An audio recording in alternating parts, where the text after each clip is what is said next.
Ele vive, eu posso crer.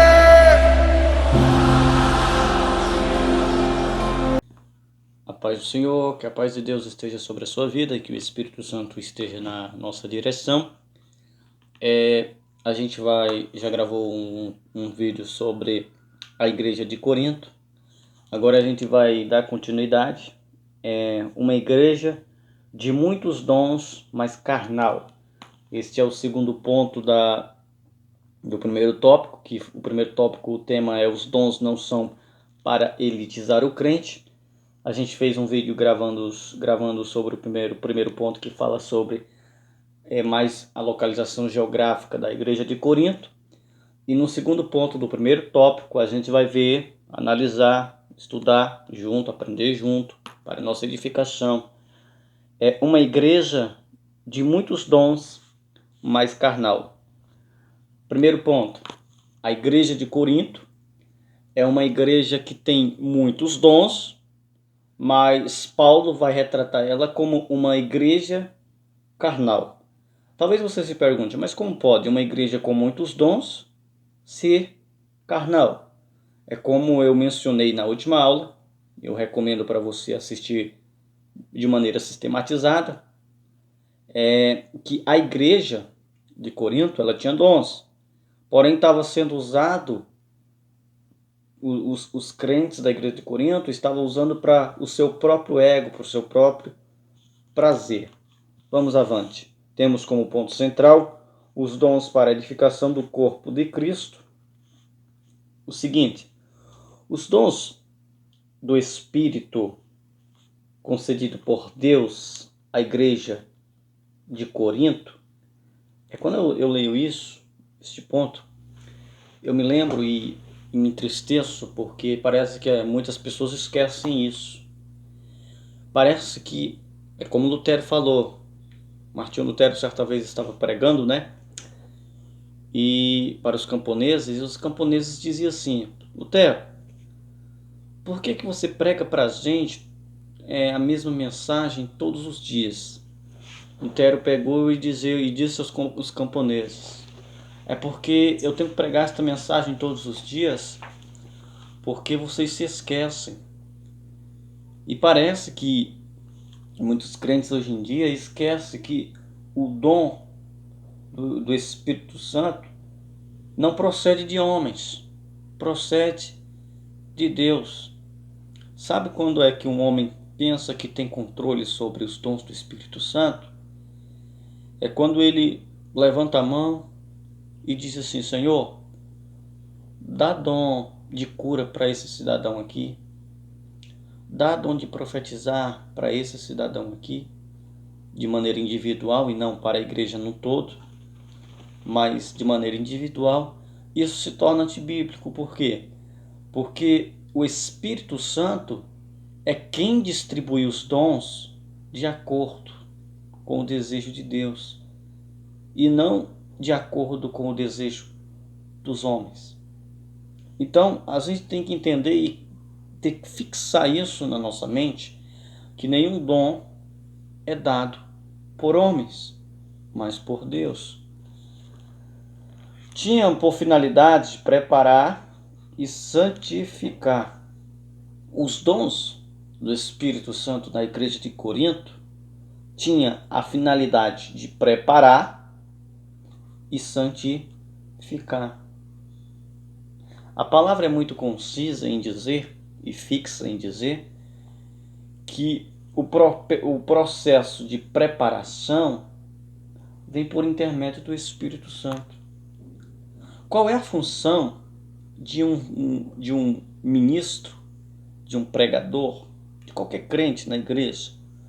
A principal função é pregar a palavra de Deus com excelência. A preparação de cada vaso, ela não vem do homem, ela vem de Deus. Então é uma verdade que a gente tem que entender. Eu não posso exigir do meu irmão Joãozinho ou do meu irmão Pedrinho aquilo que eu quero. Eu tenho que pedir para Deus fazer a vontade de Deus sobre a vida daquele homem. A mudança não é externa, é de dentro para fora. E quem traz essa mudança não é o pastor Zequinha, não é o pastor Joãozinho, é o pastor Pedrinho. Quem traz essa mudança, essa limpeza de dentro para fora é o Espírito Santo. O papel do apóstolo Paulo era pregar o Evangelho, era ensinar o Evangelho e não forçar as pessoas a ser aquilo que Paulo queria.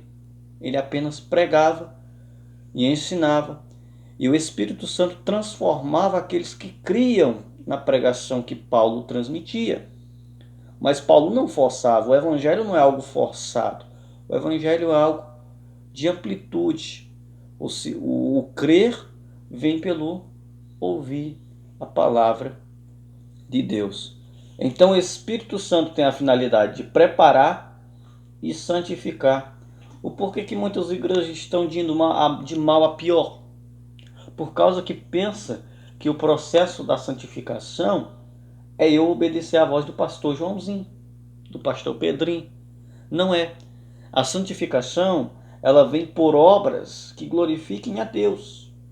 O camarada, quando ele deixa de pecar, é porque o Espírito Santo está trabalhando na vida dele, e o camarada entende por si só, por intermédio do Espírito Santo, que ele está errado. O Espírito Santo está consolando ele, está trabalhando na vida dele. Aí quando o Espírito Santo está trabalhando na consciência dele, o camarada pega e cai na real. Poxa, eu estava errado. Eu estava contra a vontade de Deus. Eu não vou mais fazer isso. Quem faz essa obra é o Espírito Santo. É um equívoco acreditar e esperar o processo da santificação vir por intermédio de homens carnais comuns, homens normais. Não é. A santificação dos crentes não vinha por causa do apóstolo Paulo. Paulo era um canal de pregar e ensinar, mas o efeito estava no Espírito Santo. O porquê que tem muitos hoje. Eu estava conversando com um camarada recentemente e a gente tocou em um assunto muito importante.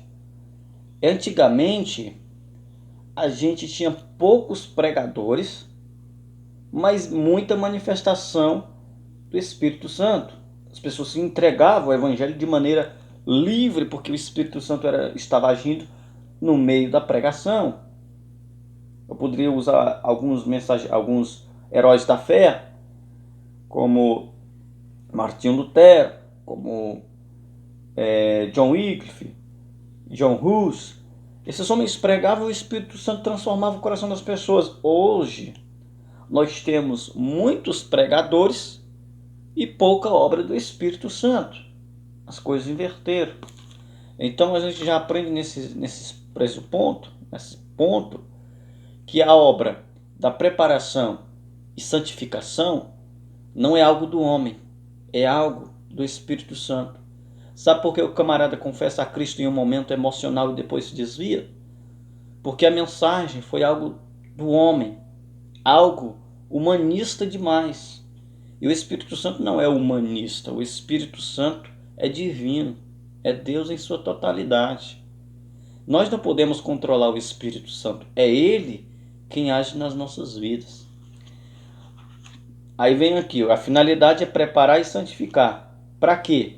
Para o serviço do Evangelho. Quem separa o pregador para transmitir o Evangelho não é o homem, é mais uma obra do Espírito Santo.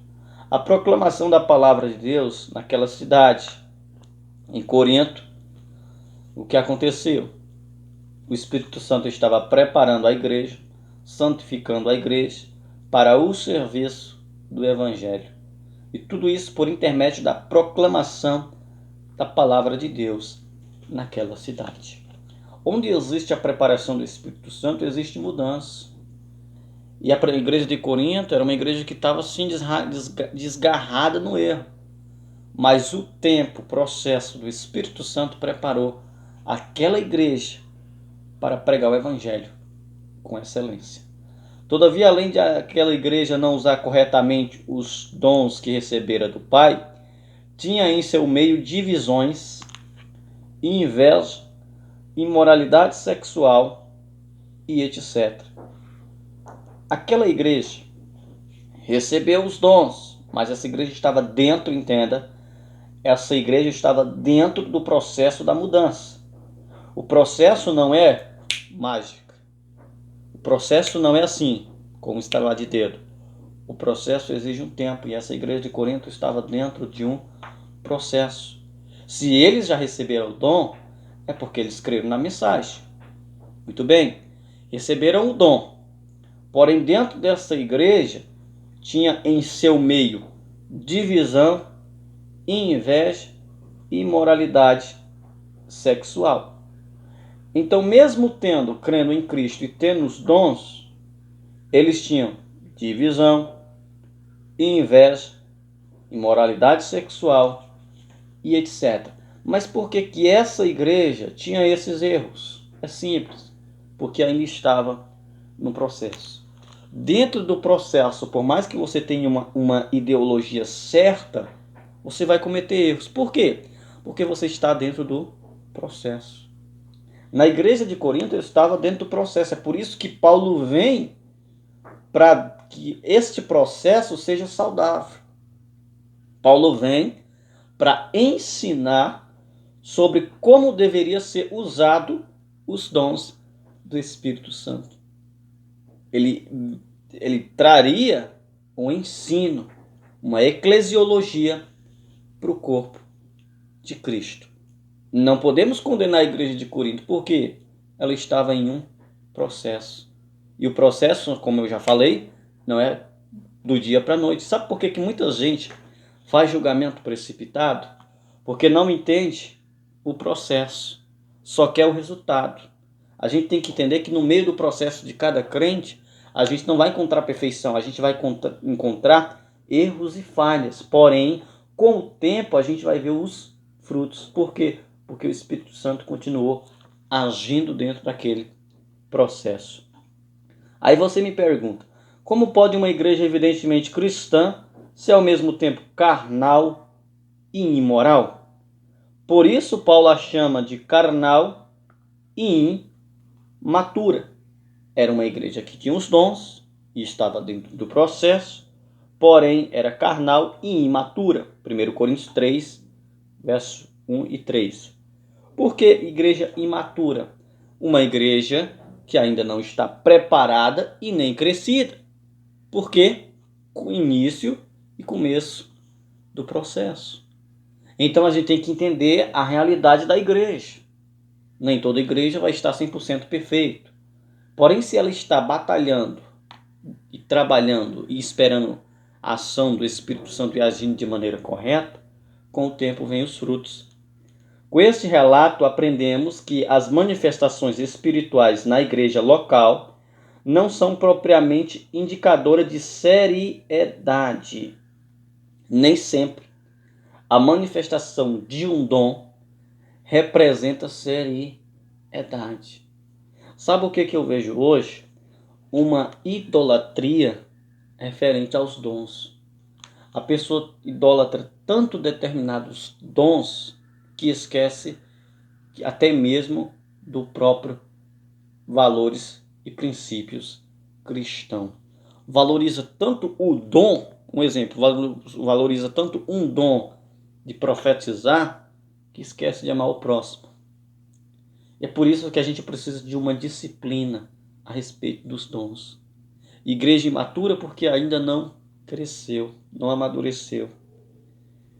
Uma igreja onde predomina a inveja, contenda e dissensões, nem de longe pode ser chamada espiritual, e sim de carnal. Então, uma igreja que tem os dons, mas é imatura, não é uma igreja espiritual ainda, mas carnal. A nossa oração é que as igrejas se tornem uma igreja e um testemunho vivo de Cristo, levando em consideração que os dons podem ser manifestos porque ela creu em Cristo, porém ainda pode ser tratado não com seriedade, porque ainda é imatura. Aí você tira a questão que aqueles crentes que brincam com as coisas do Evangelho são crentes que ainda não amadureceram, que falam qualquer besteira, que agem de maneira irresponsável e prepotente, que está naquela aquela manifestação dos dons, mas é incapaz de perdoar, é incapaz de amar. Por quê? Imaturo. Aí você me diz assim, imaturidade, o que seria? Maturidade é passar 80 anos na igreja? Não. Maturidade é entender a obra do Espírito Santo de maneira genuína e não de qualquer jeito. Quando eu passo 70 anos na igreja tratando os dons do Espírito Santo de maneira irresponsável de qualquer jeito, isso vai representar imaturidade. Então Paulo, o mestre, o pastor que traz essa revista, encerra o segundo ponto dizendo: uma igreja com contendas e disseções nem de longe pode ser chamada de espiritual, e sim de carnal. Não por causa da manifestação do dom, porque havia manifestação, mas não havia seriedade na manifestação. Então a mensagem que fica no segundo ponto é: precisamos crescer e amadurecer para deixar o Espírito Santo trabalhar dentro do processo. Que Deus te abençoe. E até o terceiro ponto do primeiro tópico, que vai falar sobre dom não é sinal de superioridade espiritual. Que Deus te abençoe, que você esteja comigo até o final desta aula, para a glória de Deus.